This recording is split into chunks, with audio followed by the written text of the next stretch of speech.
about, and we want to get feedback from everyone else here.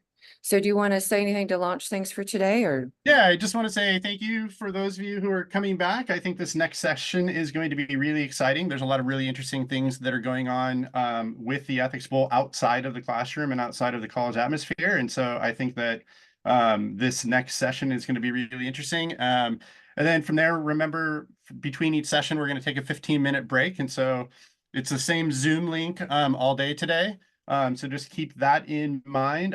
So after this, we'll talk about the rules committee and then some regional issues. And then we are going to have some breakout rooms at the end for certain special topics.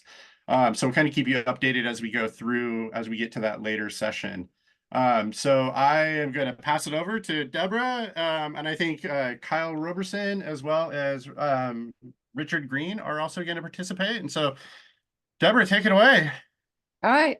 Well, welcome back, everybody. And I think I see a couple of new faces from yesterday, too. So if you weren't with us yesterday, we've got another exciting day for you today, and delighted to have you join us.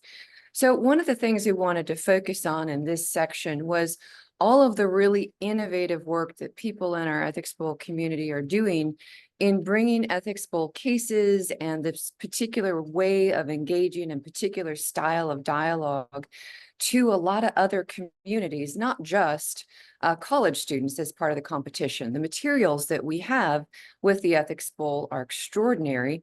And so we thought it'd be really valuable to highlight the ways, the really broad ways that people are using some of these materials and applying some of these methods and sharing them with you. Number one, it might spark some innovative ideas for you about how you might be able to use Ethics Bowl and expand it beyond what we're doing in the college setting or in the competition itself. And you also might have some really fantastic ideas to share with us too. We're always looking for ways to grow the impact of the bowl and to demonstrate its importance. And so seeing the ways that it has this really broad spread throughout the community, we think is pretty important. So this session is one where we're going to have a variety of speakers who've got some innovative programs, and I've asked them each to just say a few words about the details of what they've done and the motivation for why they started it, some of the details about how it operates, and maybe some advice on if you wanted to potentially set up something like this in your community or at your school, how you might go about doing so. So we're going to try to hold questions about the details of each of these programs till the end, because we've got like 5 different models to go through. And then once we get through those sort of 5 really innovative programs, then we're going to open it up. I want to hear more ideas and really innovative programs that you all are doing. Feel free to ask more questions, but that's going to be the basic structure of our time here this morning. So Kyle Roberson, if you can go ahead and start us off. Kyle has got some really innovative programs working with prison communities. And so Kyle, if you can introduce yourself and get us started. Sure. So my name's Kyle Robertson. I teach philosophy at University of California, Santa Cruz. Um, and so it's interesting, the intro to this, I was like, it's more like non-traditional college students than it is outside the university community. Because I want to talk about a program I started in 2017 at San Quentin State Prison out here. And it's doing Ethics Bowl with incarcerated guys, adults, but who are also community college students. So they are generally taking community college programs or correspondence bachelor's degrees inside San Quentin. And one of the things that happened in this program, it's been going since the 90s, actually. It's one of the oldest prison education programs in the country, one of the only ones that survived the cancellation in the Clinton era of using Pell Grants for higher education in prison. They were graduating too many guys from their community college program who wanted to stay involved. For many of them, of course, they couldn't leave. And they asked for extracurricular ideas, and they wanted to do debate. That was the #1 vote getter with incarcerated population here, was wanting to do debate. I don't know if many of you may know there's a history of using debate as a way of sort of learning about how to advocate for yourself in prison. Particularly Malcolm X wrote about it, his experiences in prison. And so, demographically, the guys I work with in San Quentin are overwhelmingly Black Californians. They'll tell me stories about George Jackson and stuff like that in San Quentin. So luckily, one of my former students, so it's an ethics bowl across the lifespan, right? One of my former college students was volunteering there, and they said they wanted to start debate, and she pitched ethics bowl. And so the program started as an ethics bowl. So like the debate program for San Quentin is an ethics bowl. And I run it as much as I can, like I run the oh yeah, Jordan, I see your comment. That's right. I mean, I want to do this briefly. San Quentin is a remarkable institution now for a variety of reasons. One of them is it's one of the most highly programmed prisons in the country. What that means is there's sort of more to do there than there are at almost all incarcerated facilities in the country. There's like a good side and a dark side of that. But like I joke that the guys I work with in there know way more famous people than I do. I remember the first day I went in, Ted Koppel was standing there just like interviewing people. Because it's centrally located in the San Francisco Bay Area, there's just a lot of high profile people who, if they want to do service work in a prison, they go to San Quentin. Anyway, so we run it as much as we can like a regular college team. I have a whole team of coaches that I work with, including I'll shout out Colin, the Stanford Ethics Bowl coach, who's been working on it with me for the last 4 years. And we have debates internal to the group, and we bring in as many university teams as we can from Northern California to compete against the incarcerated guys. I think that the prison context is perfect for Ethics Bowl for a variety of reasons, and I know some of you have heard me talk about this at other conferences, and I think have been doing some of this yourself, so I'm curious to hear how it's going. Working with them,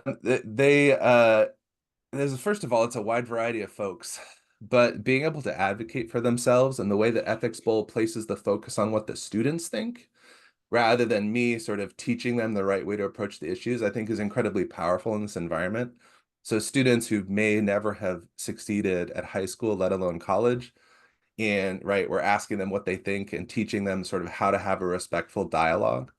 So the events themselves are really wonderful. We've had a number of show rounds, and if you look at the Center for Public Philosophy website at UC Santa Cruz, you can see video on one of the first early rounds we did.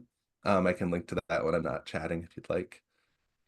The programs have many challenges, so it's gone through a bunch of iterations. Most obviously, the COVID pandemic was really hard in prisons, much harder than with outside universities. So it shut down for a couple of years, but we're back up and running, and I'm happy to say that about a year from now, we will become part of the required curriculum for everybody going to the community college inside San Quentin. I'm sort of in line with something we were talking about yesterday of using Ethics Bowl in the classroom. Our social ethics course is going to use Ethics Bowl as the pedagogical model. Rachel, I want to see your syllabus for that class. And then the team will be something extra, so every summer they'll do the social ethics course that everyone who's working on an associate's degree has to take. And during the year, we'll have a team going as sort of a club. There was a lot of difficulty. Well, anyways, I think that's probably long enough. There was difficulty with the issue of credits and an extracurricular inside San Quentin. It was hard to recruit. So we're making it part of the standard core college program there. So I don't know if that's enough details to get it started. I'd love to talk about any aspect of it. Yeah.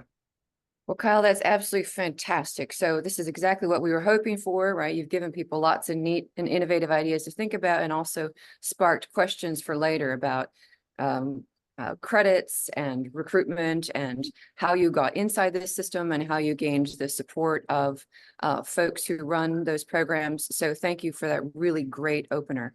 So I'm going to say a little bit about summer camps next. So one of the things that we've done at the University of Mississippi is we've launched Ethical U.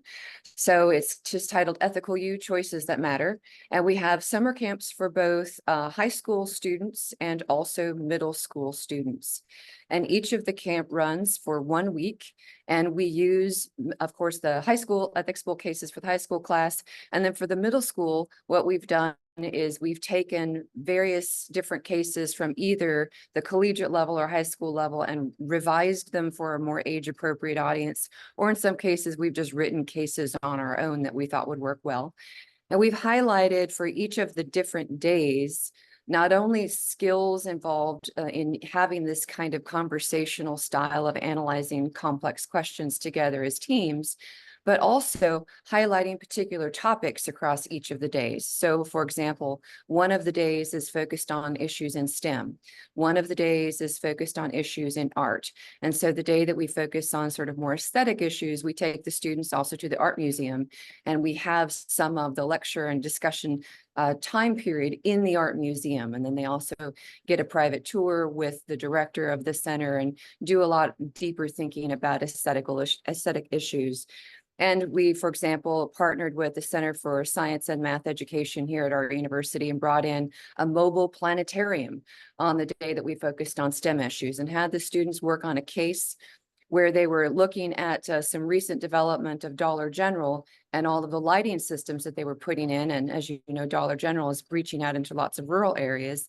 And then the impact that that's having in the light reflectances and the ability that it's affecting astronomers to be able to see the stars. So looking at light pollution as an unexpected byproduct of development in rural communities with a large national chain, which is providing groceries to those communities, but having unexpected impacts, right? Great kind of ethical issue to get the students thinking about science questions, but also the ethical issues behind them as part of business too. So those classes are really fantastic, and we partnered with our university's outreach department to get those developed. We have a really robust network on our campus for outreach that specializes in this kind of summer programming. And so I'm happy to talk more with you during the question session about how you can maybe get this in place on your campus. But we're really focusing on summer camps as a way to try to build capacity for K through 12 education internal to our state. And so we also have a lot of outreach, and we're partnering with someone who is going into local school systems and trying to get ethics education into the K through 12 curriculum too. So we want to get students excited about Ethics Bowl because we want to help support this groundswell of interest in Ethics Bowl from the middle school level and the high school level and the collegiate level and continuing on throughout the lifespan. And we're really excited about what we've done with the summer camp programs. So I'm going to go ahead and just stop there for talking about the summer camps. And I'm going to turn it over to Richard, who is doing some really innovative programming surrounding ethics slams. So Richard, take it away.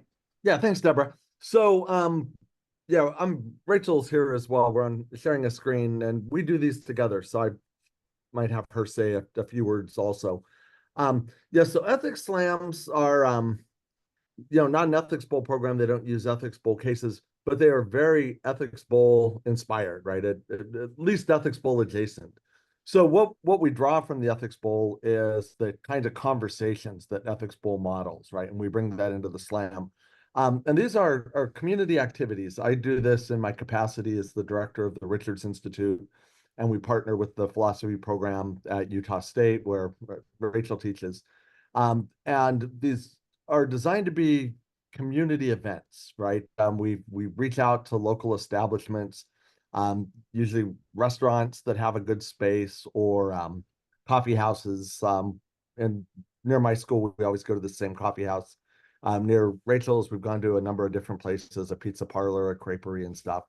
And we advertise pretty heavily, using flyers and things like that, and get people from the community to come and get involved, as well as colleagues and students, right? But it's not supposed to be an academic event.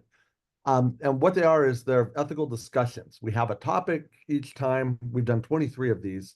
And the topic is just something of the day, right? Separating art from artists or, something related to gun control maybe. And Rachel and I play the role of moderators, and we ask questions. And we've got a couple of microphones. If you're old enough, you'll get the reference. I run around like Phil Donahue through the audience, I'm giving microphones to people who raise their hands, and they just do their hot take in response to whatever prompt on the general topic that we've given them. And so they go for about an hour and a half. Sometimes we get 20 or 30 people there. Sometimes we get 150. We recently did one on anti-DEI legislation, and we had over 100 people packed into a small coffee house with people in the foyer and out the door listening that couldn't get in because there just wasn't space for them. So depending on the timing and the topic, sometimes they're very popular. Rich, do you want to sort of go through the nuts and bolts of? Yeah. Well, um, you said you covered most of it. Yeah. Um, Maybe the admonishment part is. yeah, what we do at the beginning is we put up this poster where we highlight what we're trying to get out of the event. One of the ways in which it's inspired by Ethics Bowl is that we're really trying to encourage civil discourse. But like in the Ethics Bowl, that's been a topic for debate as well, right? So like what kinds of discourse counts as civil? What is it?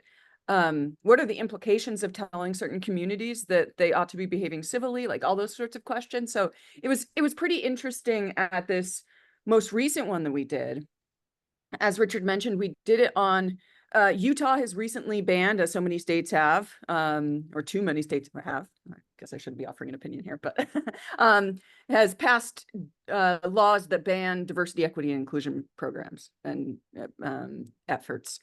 And so we did one of these slams on that, and we had the legislators out that proposed the legislation, and they were participating in the slam. But we also had leaders of the NAACP here in Utah and a bunch of community members.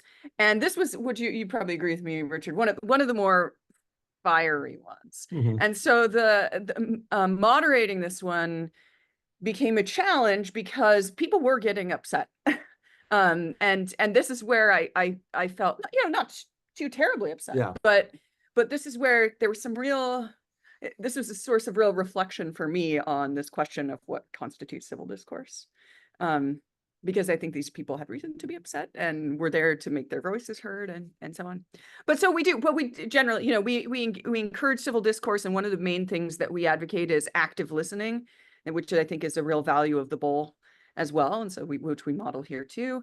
So Richard mentioned that people offer their hot takes, and that's often how it starts, right? But hopefully by the time we've worked our way through the issue, the takes are not quite so hot anymore. They're more reflective. Mhm. They're responsive to what other people have said, and so on. And then also early on, we had problems with people giving long speeches that just kind of came to hear themselves talk. And that's not what these are about. These are about engagement with one another. And so one of the things we ended up putting on the poster was, don't engage in speeches, listen actively, pay attention to what other people are saying.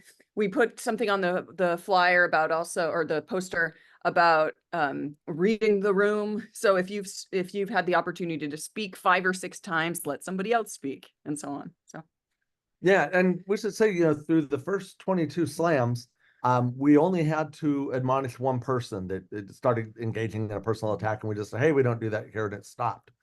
When we invited the politicians, we had to admonish 6 people. And we wanted people that, needed to vent, but at the point where things got snarky or personal, we just say, hey, we'll cut you off. And the great thing about the wireless mics is you can turn them off from, the remote area. And we've not had to do that, but we did have to sort of calm the politicians down. Just note to self, never invite politicians again to these things. They politic, and they're not interested in they're not really engagement. engaging in the spirit of the thing. But yeah, and I'll tie this up really quickly here, but we've just had a handful of really wonderful conversations where, say one on gun control, I remember in particular, we had someone who was sort of vehemently, anti firearms for a variety of reasons, and somebody that said, this is my hobby and this is my life. And they went back and forth for 5 or 6 minutes where one's like, okay, I see where you're coming from. And the other one's, I see where you're coming from. And everybody leaves. Well, I'm going to digress a little bit. A person came up to me at one of these one time and said, no one's going to ever change their mind here.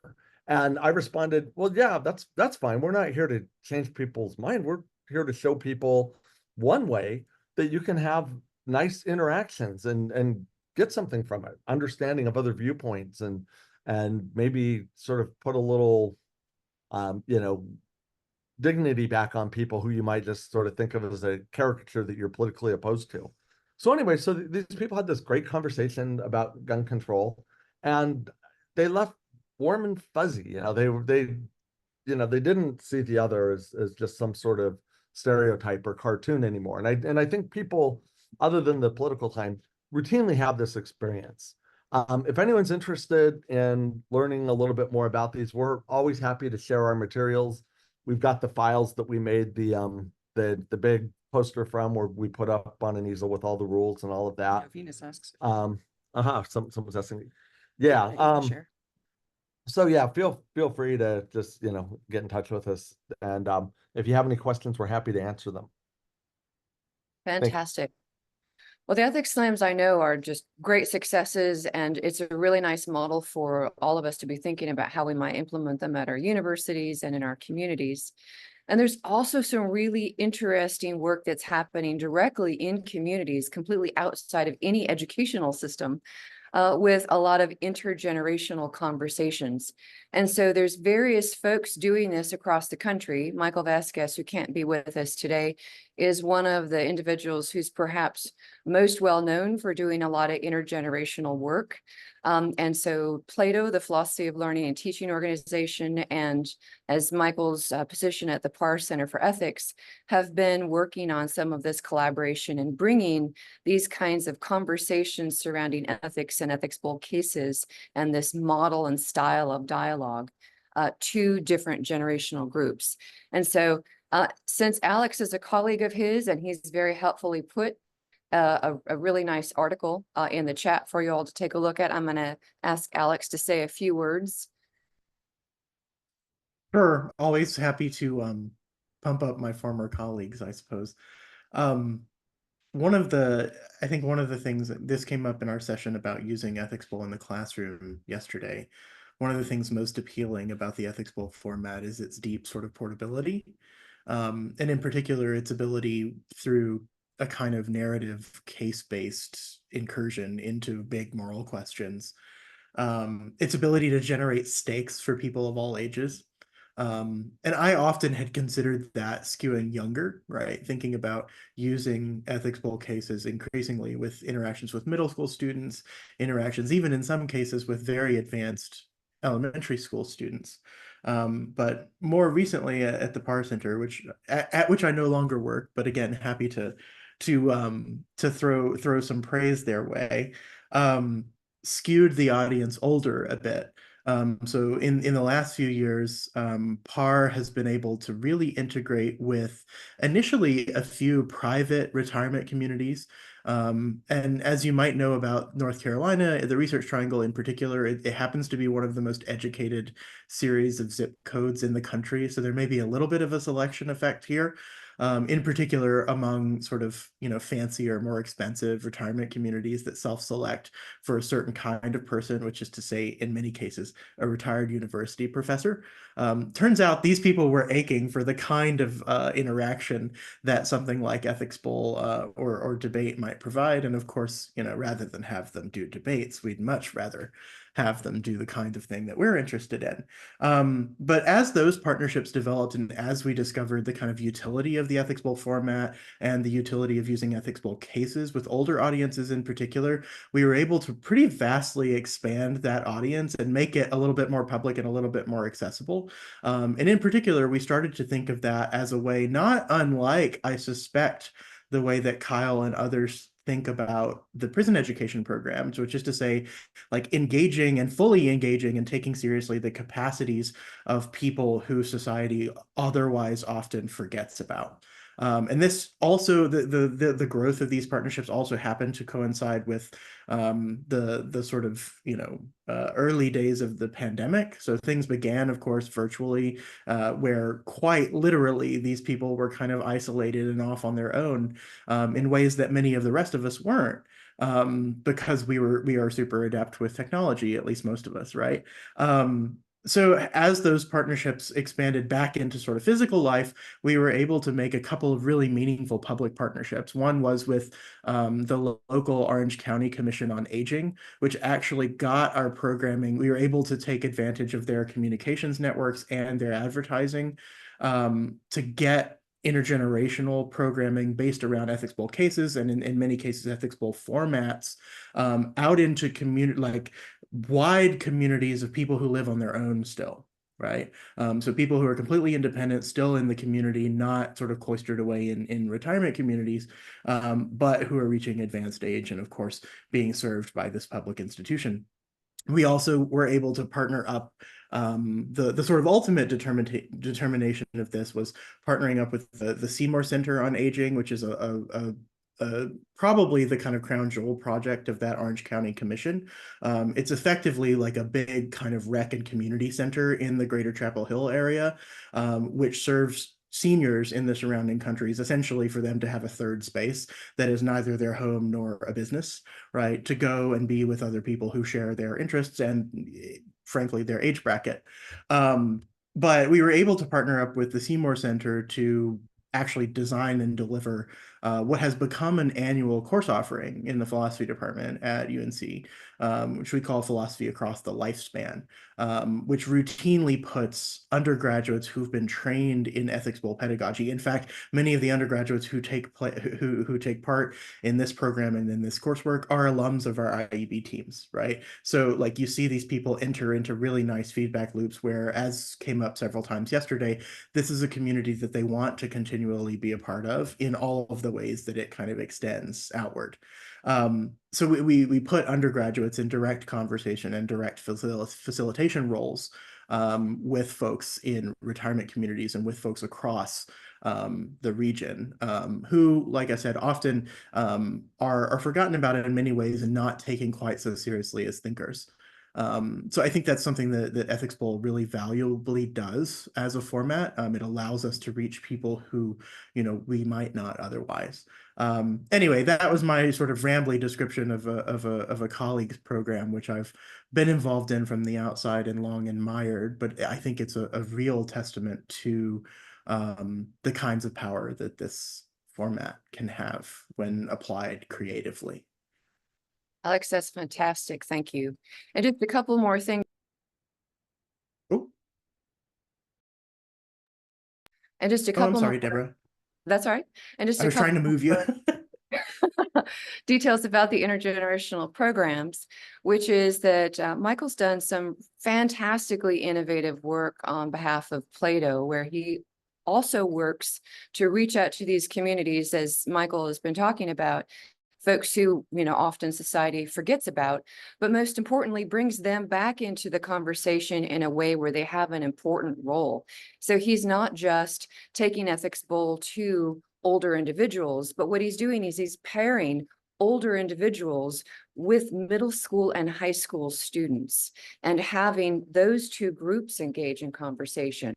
And so the really innovative and inspiring thing about this, and I know this from having conversations with Michael and having seen presentations that he's given on this, is the way in which it helps the younger students really access the lifelong learning and wisdom that a lot of our older citizens do have. I mean, for example, someone who's been a veteran has a really different perspective on things than someone, a student who is, 10 to 16. And so having that unique set of life experiences that they can bring into the conversation has proved to be very rich and very rewarding educational process for both. On the other side, the older citizens in these conversations often find themselves quite taken aback by a very fresh perspective or a question that throws them because they would have considered an answer to have been obvious, right? How could somebody possibly not understand the truth of this really obvious claim? And so being in a position where they need to explain their views to someone with zero life experience on that front, they've commented about how that's really been very eye-opening. So the intergenerational events that Michael has been doing, where he's bringing in different generations to the conversation itself, is proving to be really, really powerful for seeing the style of conversation and the use of ethics bowl cases as an educational model extended to the community. So I'm going to take a few minutes and just talk a little bit about something that we're doing at the University of Mississippi as a co-curricular or campus event. One of the things that came up quite a bit yesterday was about how we can get more excitement about around Ethics Bowl community and about the competition and about the cases and our materials. And one of the suggestions was do events on your campus. And so there's many different models that one could do. One could simply do an Ethics Bowl round. But one of the things that we've started doing is what we're calling the Great Debate. So in the past, we've sometimes written our own cases on a topic that was really relevant for our university. So for example, 1 year after a scandal involving an issue of consent and a lawsuit between two students on campus, we decided to address the topic of whether or not consent required an affirmative verbal yes, as opposed to a direct no or nonverbals. There's lots of different ways in which consent has been considered and argued about. And so our student body council and university administration general counsel were trying to consider what standard of consent. And so we thought, gosh, this really matters for student lives and student experiences. Let's do a great debate surrounding this topic. And that was, like one of the ethics slams, a heated event, but really important. A lot of parents who came to that, a lot of students who came to that said, we thought this was sort of an inappropriate topic, but wow, perhaps one of the most important and worthwhile topics that's ever been done for these events. But what we tend to do now is we use Ethics Bowl cases. We invite, it is an invitational event. Last year, we invited Youngstown State University to our campus. We're going to continue doing that. We're just going to randomly pick a team from across the country, invite them to come to our campus as our guests. We do a campus-wide public event where the two teams basically present the 10-minute opening presentation of what arguments they would give for a case. So it's designed to just get all the arguments out on the table for an audience in a way where it's a little more polished, where they've put a lot of thought into it, it's measured, and then it opens up into a town hall. And so then it is up to the audience to quiz and challenge and push the teams. And that's where it really starts to get very, very fun. So this is a great model as a co-curricular event. We support this and provide a lot of extra credit opportunities for faculty who will send their students. We release the cases, the minute cases drop. We typically pick something from that year or the year before so that we can give it to faculty well ahead of time. That way they can put the case into their curriculum if they want to. They can include it as a writing assignment, for example, and send their students and even have their students write responses to the arguments that were presented. And then we also make sure to include broad campus representations. So we don't call them judges, but we call them guest experts.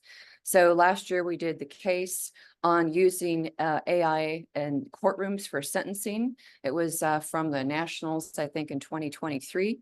And we brought in the dean of the law school, a specialist of ethics that does philosophy of law, and then the chair of the computer science department, so that they could each model what civil questions, which are very hard hitting, look like from the expertise of a certain field that's relevant to the case.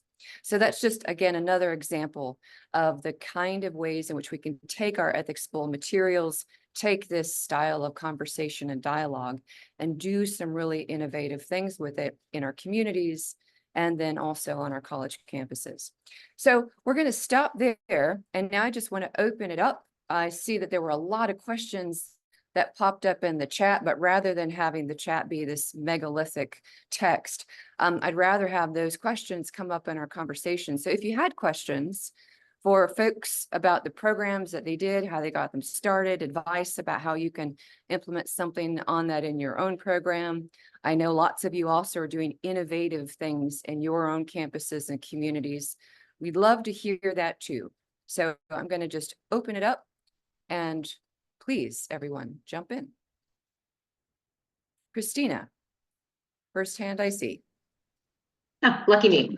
I wanted to ask you specifically about the summer camps. One of the things I think we've struggled with is, other camps like science camps are so doable or have cool things to show off that we've struggled to get people as excited when you don't have like these cool doing things. So like, I love that you mentioned bringing in the mobile planetarium. Do you have any other suggestions about how to make it more physically engaging or having something that kind of seems to entice people given that we don't have, fancy STEM technology or something like that.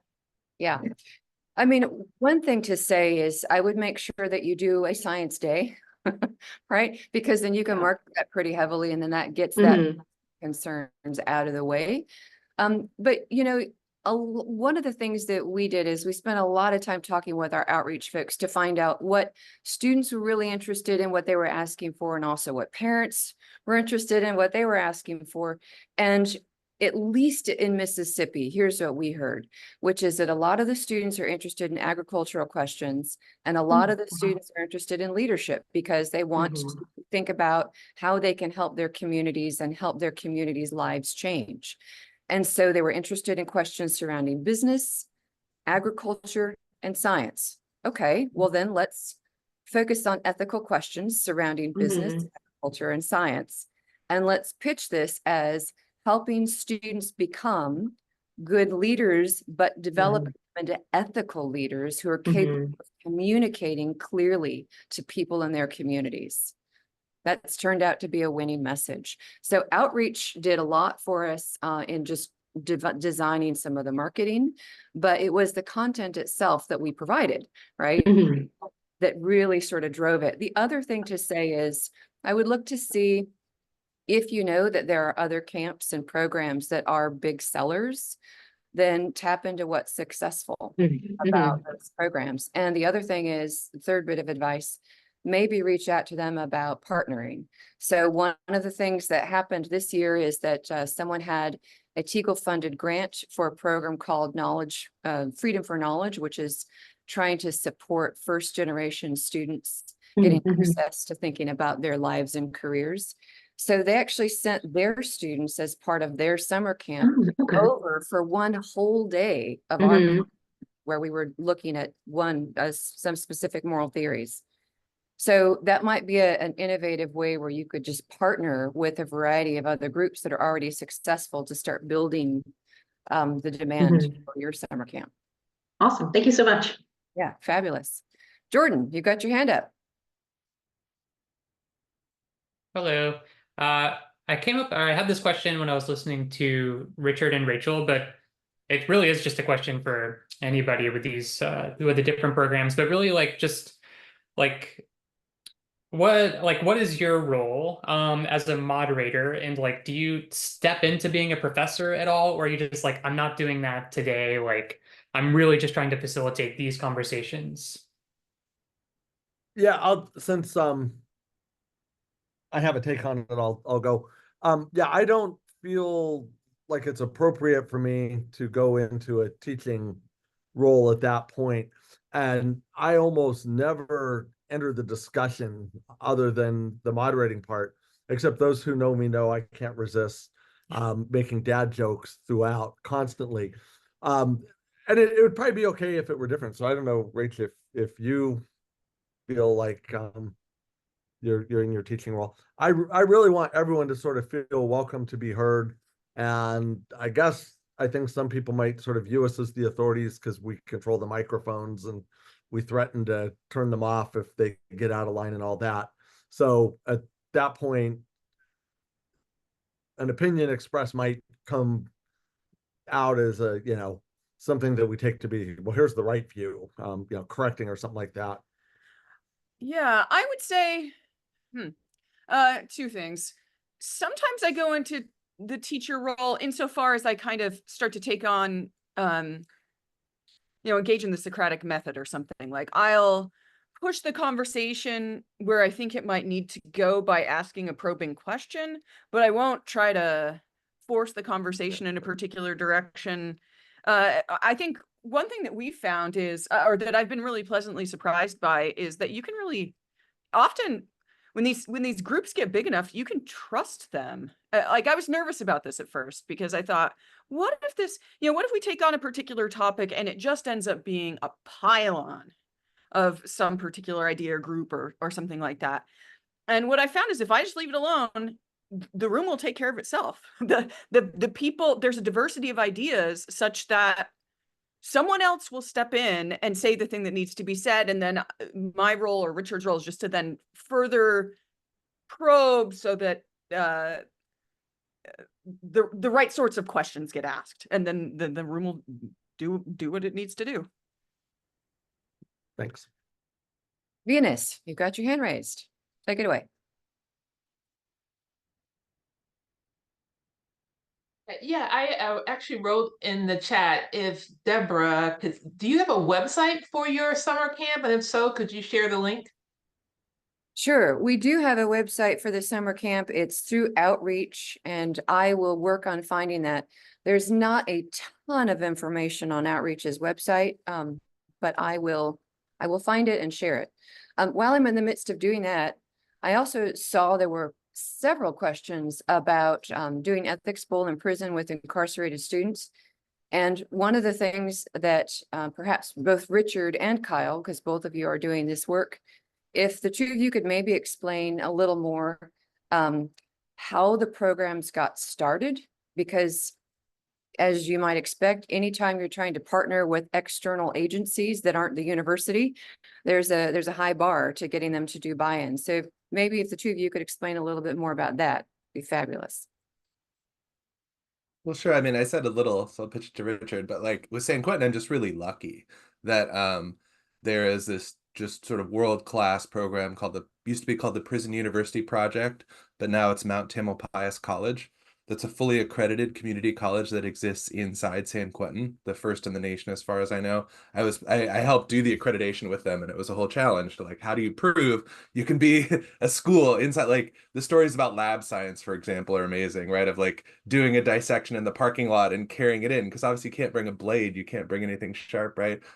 Anyway, so that's just very lucky that there's Jody Lewin's this remarkable person who started that program in the 90s, and I just volunteer for her.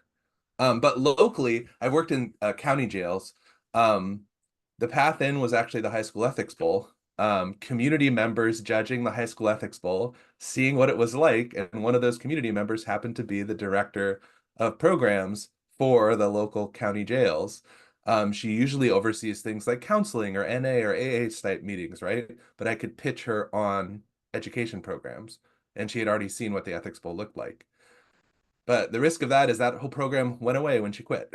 So she resigned in moral objection to the way the sheriff was running county jail, and the program disappeared. So I was very much at the mercy of the sheriff and whoever gets appointed as the director for local systems.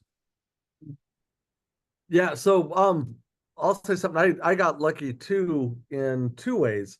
One, when Kyle did the first one in San Quentin, he asked me to come along and be part of that. And I asked him, how do you get involved in this? And he told me, you don't just waltz in, right? You need to know some organization that's working in there.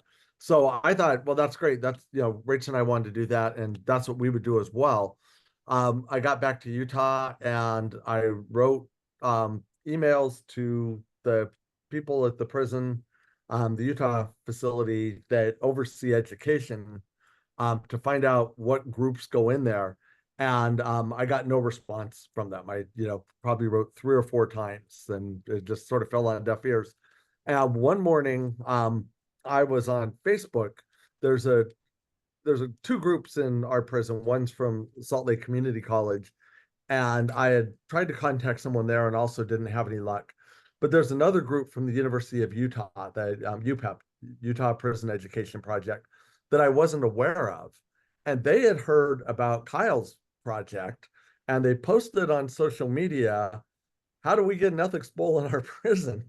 And somebody that knows them tagged me, right? So there was this post saying, in the comments, Richard Green. And so, I was all over that. But it was really just sort of very fortuitous.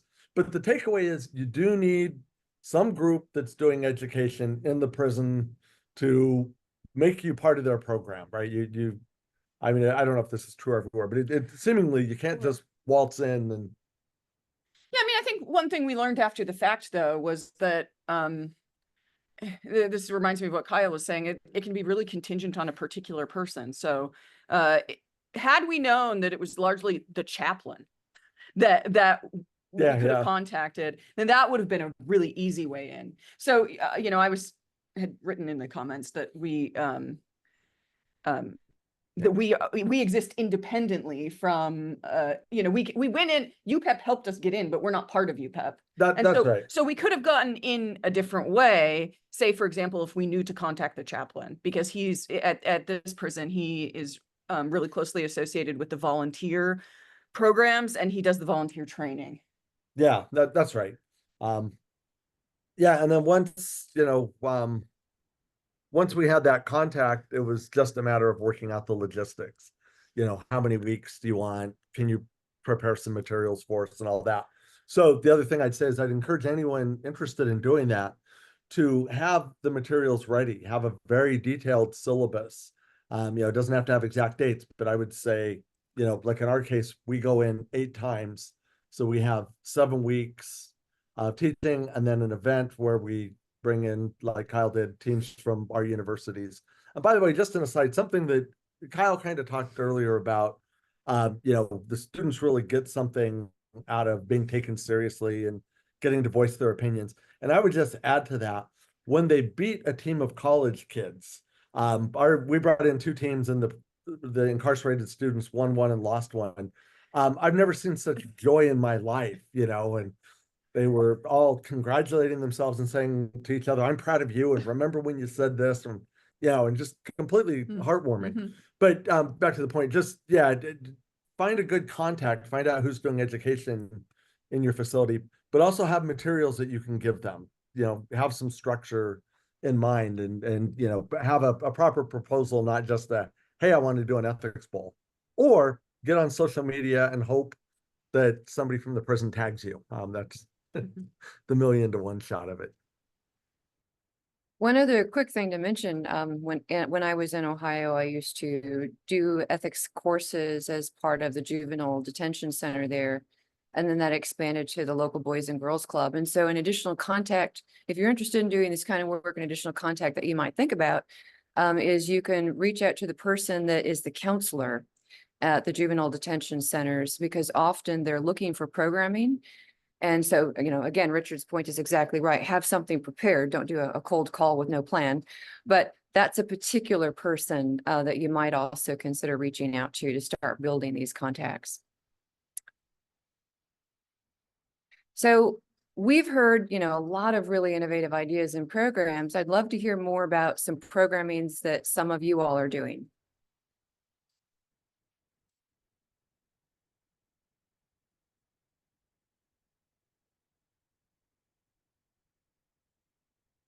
And Venus, I'm assuming your hand is still raised from before? Or do you have a, okay. I didn't want to jump the queue.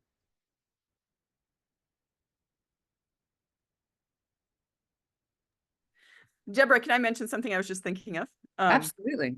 This will rope in someone that's in our community that's here on the call today. One way that we're engaged, this isn't exactly ethics bowl format, but it tends to take on a real discussion-based vibe. One way we're engaging with our community with our friend Greg Wright here is that we bring ethical questions and philosophical questions to comic conventions. So we've been doing, we'll pick a I don't know, some theme in popular culture, and we'll say something about like retributive theories of justice in Batman and bring it to Comic-Con, and that generates some fun discussion too. And there's usually like hundreds of people in the audience. They're really hungry for that kind of thing. I love that.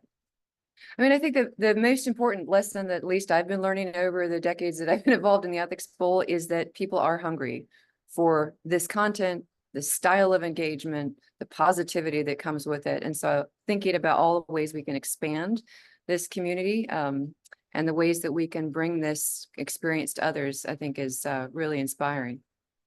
More innovative programs.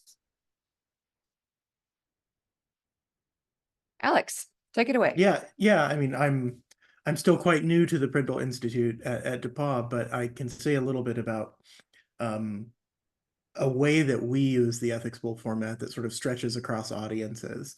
So we've sort of fashioned using combinations of cases and relevant either texts for students or relevant things like policies or rules or like news clippings or things like that for professionals.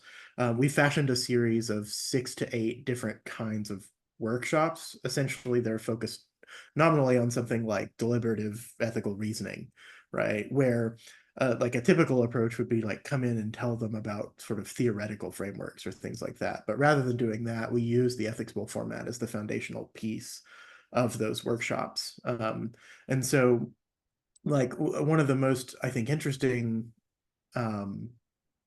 plugins that we've had is actually aiming to solve a problem that came up when we were talking about I think maybe Christina from Cincinnati raised this when we were talking about ethics bowl in the classroom yesterday, the sort of confidence gap that a lot of teachers and educators have when bringing kind of moral philosophy adjacent conversations into their classroom, right? The foremost thing that we often hear is, I'm not trained for that. I don't have any particular expertise here.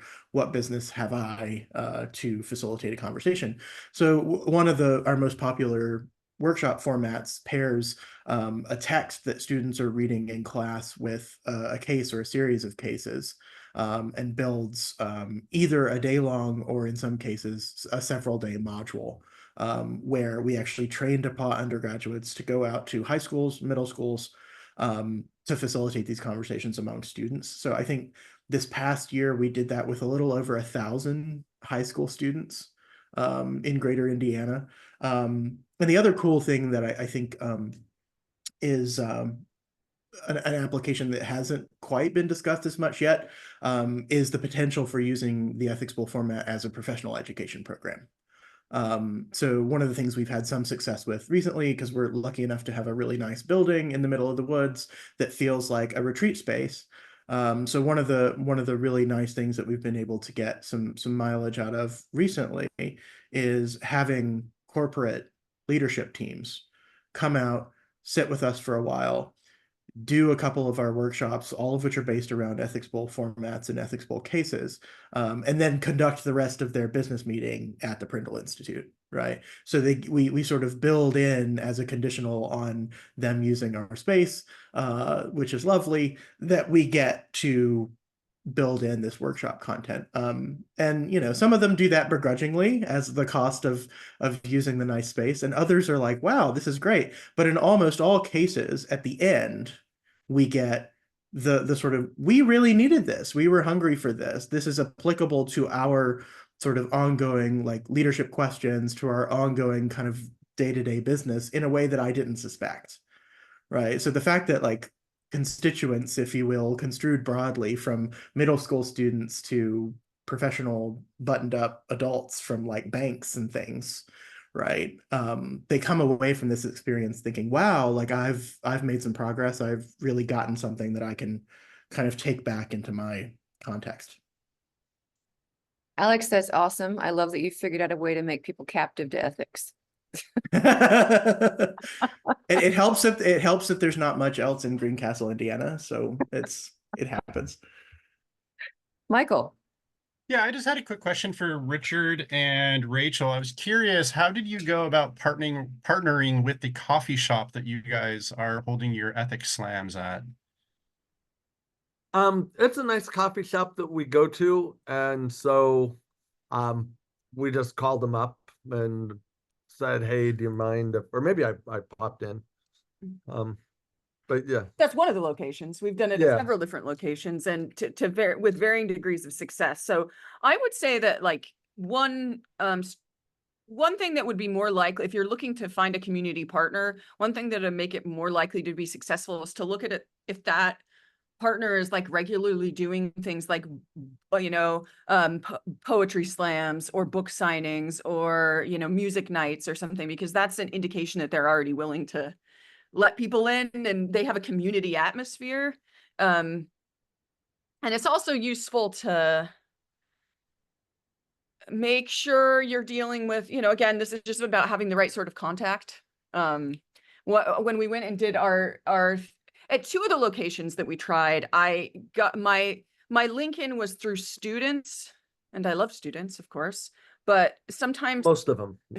Just saying. you want to make sure you're talking to management and things, or else you might make an arrangement that you think is solid but isn't. So one time we arranged to do it, and this was a great slam. Tons of people came and it worked out great, but we arranged to do a slam at this pizza place, and when we got there, nobody working there knew we were coming, and so, so they accommodated us, but it could have been a disaster because we'd made arrangements to like be on radio programs advertising it and things, and so there were tons of people descended on this coffee shop, and if they would have not let us in to do it, it could have been a real problem. Yeah, and this particular place had a banquet facility that they just hadn't prepared, right? And that's what the student had in mind and would have been a good space. And so instead we were in this kind of long L-shaped, hallway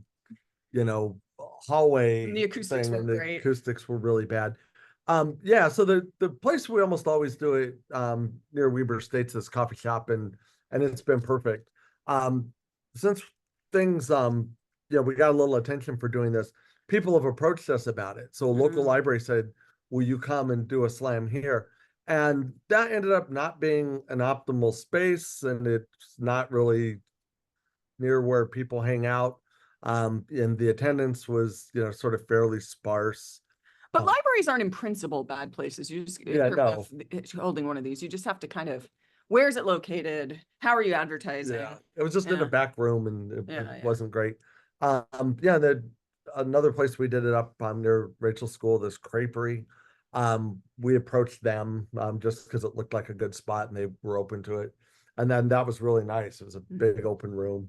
You need a nice PA system. Sorry about that. I think my ringtone's too loud.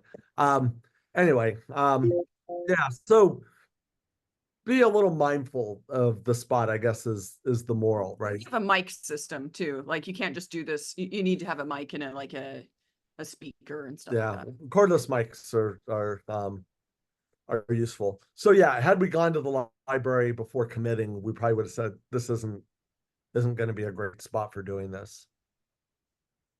Well, fantastic. Thank you all for sharing all the innovative programs and suggestions and advice. And we're at time for this session. I'm going to turn it back to Michael.